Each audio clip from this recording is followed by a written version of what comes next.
Mantras of our Divine Mother. Our Divine Mother says, "It is the Lord who sets all in motion from the depths of the being. It is His will that directs, His force that acts. With my love and blessing," says our Divine Mother.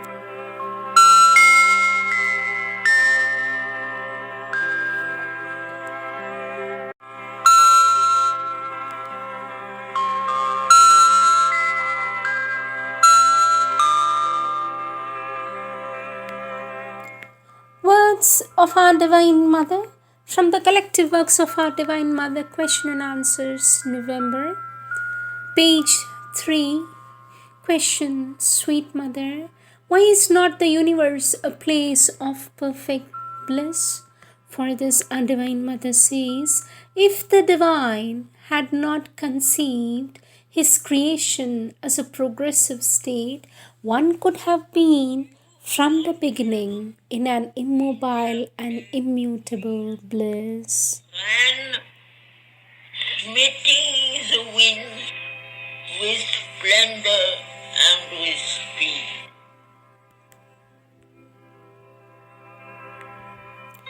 But the very fact that the universe is made to be progressive, the perfect identity, the bliss of this identity, the full consciousness of this identity had necessarily to be veiled, otherwise nothing would have moved. One can conceive of a static universe, something which would be altogether and at the same time a kind of space and objectivization, not a progressive manifestation of things, one after another in accordance with a special rhythm. Then all would be in a blissful state. The universe would not be as what we see it. There will be missing in it an element of unfoldment, which is the characteristic of the world we live in. But if once this principle is admitted, that the universe is progressive, that the unfoldment is progressive, and that instead of perceiving the whole together and at once, our perception is progressive, then obviously the perfection to come must appear as something higher than the perfection that went before it, and that opens the door to every possibility. Our Divine Mother says, Sri Aurobindo used to say often that what appears beautiful, good, even perfect, and even marvelous and divine at a given moment of the universe cannot appear so now. And what appears to us beautiful, marvelous, divine, and perfect now will be obscurity at another time. In the same way, the gods who were all powerful in a certain age will belong to a reality lower than the gods who are to manifest tomorrow. That is the sign that the universe is a progressive universe. It follows that if one enters into a state where the whole as it is appears perfectly divine, by that very act goes out of the universal march. The expression in the way is to realize the condition in which all appears perfectly divine, perfectly perfect, necessarily go out of the universal movement and enter into the unmanifest. If you want to remain in the universe, you must recognize the principle of progress, for it is an universe of progress. If you want to realize a static perfection, well, you necessarily have to be thrown out of the universe, because you will no longer belong to this principle. It is a choice. Only Sri Aurobindo was saying often, when you choose the static perfection, you forget that you lose by that very action the consciousness by which you could congratulate yourself on your choice. Question, Sweet Mother, why has the divine so many enemies? For this, our Divine Mother says, but why are there so many human beings completely inconscient? I find that they are more astonishing because it is simply an act of unconsciousness. To be the enemy of the divine is nothing else than to be unconscious. Question, sweet mother, but the enemy of the divine is the enemy of what? For this, our Divine Mother says that depends exclusively upon each one. Generally, one is the enemy of one's own conception of the divine. That is why it is said that very often the greatest believer is one who denies the divine or hates the divine. If he had not far within himself the certainty that the divine exists, how could he deny or hate him? In India, there are legends and stories in which you find someone who wants to be identified with the divine choosing to be his enemy because the path of the enemy is, according to him, more direct than the path of the worshipper. This is simply an illustration of the fact that one who has never put to himself the problem, one has never given one thought to the existence of the divine, is certainly farther away from the divine than one who hates him or denies him. Our Divine Mother says, if one says or writes, I declare, I certify, all my experiences goes to prove that the divine does not exist, that he is the creation of man's imagination, that means that he has already thought of the problem many a time and that there is in him something that is tremendously interested in the problem. And this is much more true in the case of the enemy of the divine who hates him. You are not the enemy of an illusion. After all, this is also perhaps a form of meeting which has its own interest. You sometimes say in a lighter vein, my intimate enemy. It may not be quite wrong. There is perhaps more intimacy in hatred than in ignorance. You're nearer to what you hate than a thing which you ignore. I do not say all this in order to recommend hatred, but it is a fact that I had very often to see more love in a look or expression of fury than in an absolute dull and inert attitude. It is deformed, tarnished, disfigured. It is all that, if you like, but there is something there, a flame that burns. Evidently, even in the inconscience and immobility, in the apparently complete inertia of a stone, one can find a dazzling light, the light of the divine presence. You can see it everywhere, meet it everywhere, and in such a multifarious and wonderfully harmonized manner that all negations disappear. Question, sweet mother, what does this sentence mean? This liberation, perfection, fullness too are not to be for our own sake but for the sake of the divine. From the Lights on Yoga, page 6. For this, our Divine Mother says, it means one should not acquire all this perfection for a personal and egoistic end, but for the sake of the divine. In order to be able to manifest, to be placed at the service of the divine. You do not perceive this growth with the intention of perfecting yourself that you should not. You do it because it is the divine's work that is to be done, because it is the divine's will. Our Divine Mother says, as long as a personal desire, an egoistic movement mixes up with your aspiration, your movement is not the exact expression of the divine will. The only thing that should count is the divine, his will, his manifestation, his expression. You are for that, you are that, nothing else. As long as a feeling of self, the ego, the person intervenes, well, that means you are not yet what you should be. I do not say that this can be done in a day, but that is the truth. Our Divine Mother says there are too many people, I might even say the majority of those who take up the spiritual life, do some kind of yoga.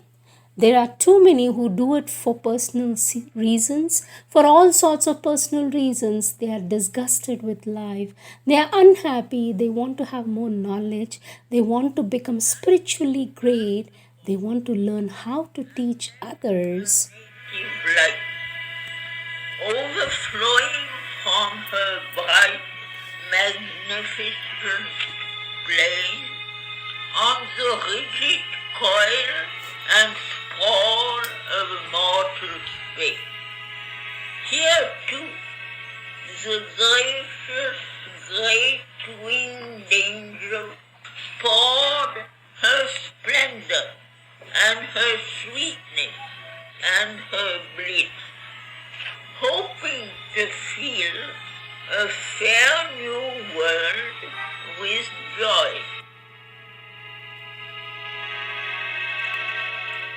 Our Divine Mother says there are 1,000 personal reasons for taking up yoga, but this simple act of giving oneself to the Divine,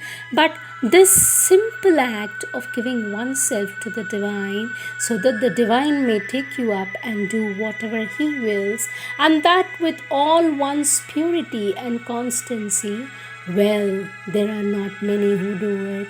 And yet, that is the truth, and with that, you go straight to the goal and you do not run the risk of ever making a mistake.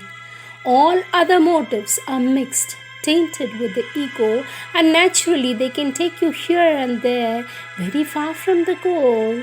But this feeling that there is only one reason for existence, one goal, one purpose, the perfect and complete self consecration to the Divine, to the extent of not being able to distinguish oneself from Him, to be Himself wholly, totally, completely, without any personal reaction intervening. That is indeed the ideal attitude.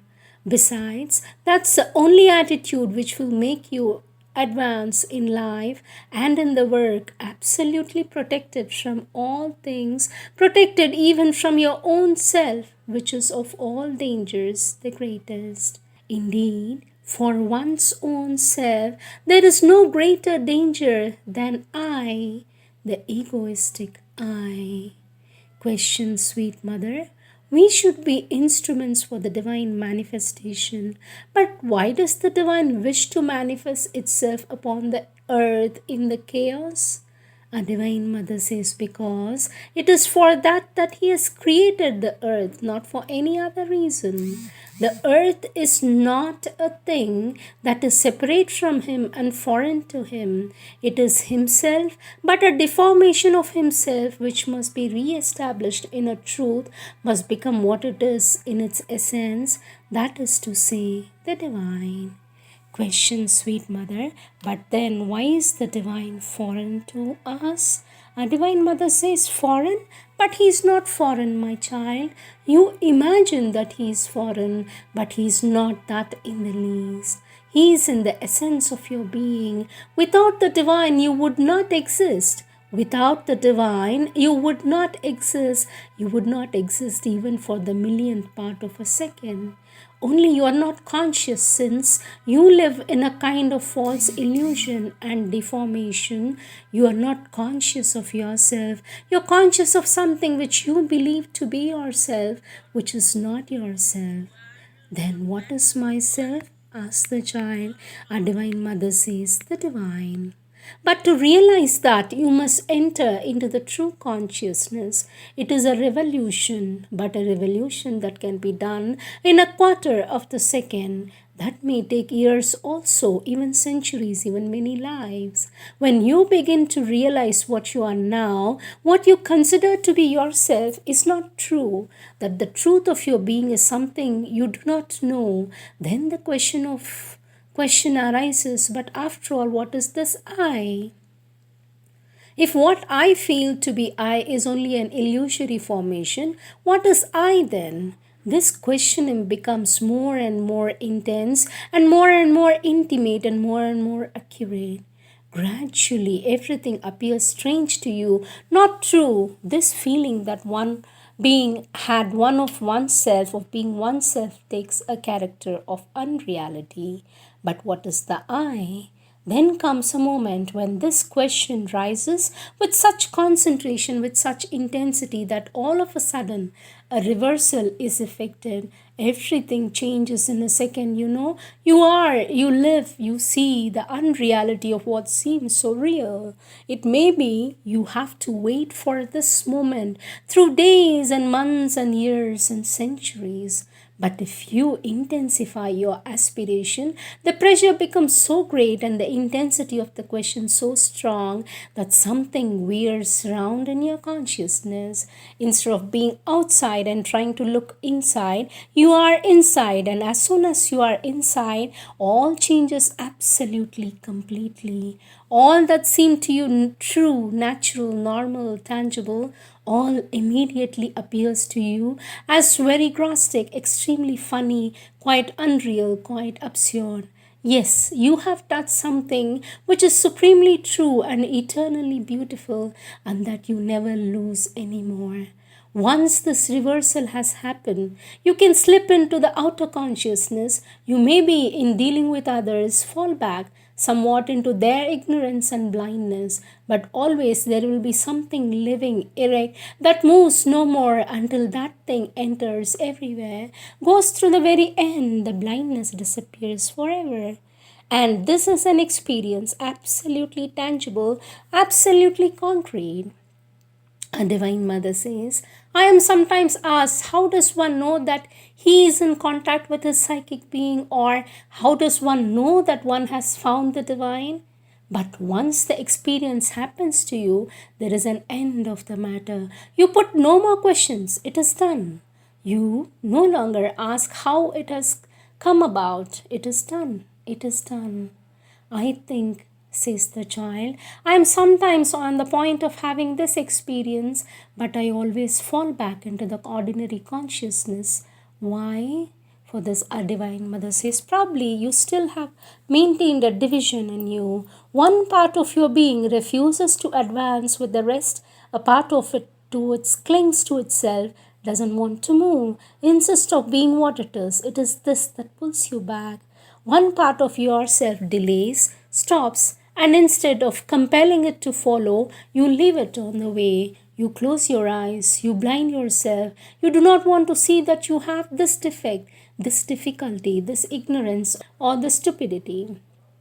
You do not want to see because it is not pretty to see. You prefer to ignore it, but simply because you ignore it, it doesn't cease to exist. It serves no purpose to play the ostrich. One day or another, you must have to face it, and you have to. Otherwise, you see the goal there approaching, but something in you moves forward. You're about to touch it, but you will never touch it. If you have these fetters dragging you back, a day comes when you have to clear up the place, otherwise, you move in a circle. You proceed by the small steps till the end of your life. When the moment of departure arrives, you're obliged to say it will be another time. More so, if you had nothing, knowing, understood nothing, have tried nothing, people are born, they live, they die, and are born again, and live again, and die again, and that continues indefinitely. They do not even raise the problem. But once you have had the taste, a foretaste of what life truly is, once you have discovered the very reason of your existence and tried for its realization, such a thing should not be pleasant, it must be. It should not be pleasant, but it must be frightful. Better do your work when you can do it consciously. That is exactly the meaning of the proverb, do not put off till tomorrow what you can do today. Today, that means here in this life, for the occasion is there, the opportunity is there, and perhaps you will have to wait thousands of years to find it again. Better do the work, cost what it may, and lose as little time as possible. Each time you are afraid of looking straight at yourself and hide carefully from yourself what prevents you from advancing, you erect as it were a wall on the way. Afterwards, you have to demolish it in order to pass on. Better take up your task forthwith, look straight in the face. Do not try to put a sugar coating over the bitter pill. Yes, it is bitter. All the weakness, ugliness, all the vile little things you have in you, they are there and they are many if you do not force yourself to open your eyes at each step, at every minute. You will always give yourself an excuse, what one calls the mental understanding of oneself, and always and always. And now, then, as I told you, about to attain a realization, about to touch a light and to have an illumination, suddenly you find something pulling you back. Some people weep at them, others lament and say, "Oh, poor me, once again the same thing has happened."